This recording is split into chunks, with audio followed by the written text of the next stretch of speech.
સ્વાભાવિક રીતે હું 40 વર્ષથી રાજકારણમાં છું.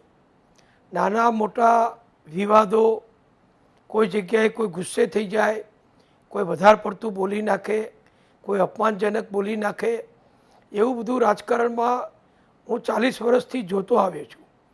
જેનું કામ થાય એ ખુશ થઈ જાય, જેનું કામ ન થાય એ કદાચ નારાજ થઈ જાય, એ પણ સ્વાભાવિક છે. પણ આ જે બનાવ બન્યો ચંદ્રકાંત પટેલવાળો, એ મને લાગે છે કે મારા આ રાજકીય કારકિર્દીમાં પહેલાંમાં પહેલો ખરાબમાં ખરાબ આ બનાવ અને આ ભાષા અને આ શબ્દો એ જે વ્યક્તિ દ્વારા બોલાયા એ મહેસાણાનો નાગરિક છે. અને કમનસીબે તમે જુઓ કે કોઈ વ્યક્તિની જ્યારે પડતી થાય છે ત્યારે ચારે બાજુથી ફસાય છે.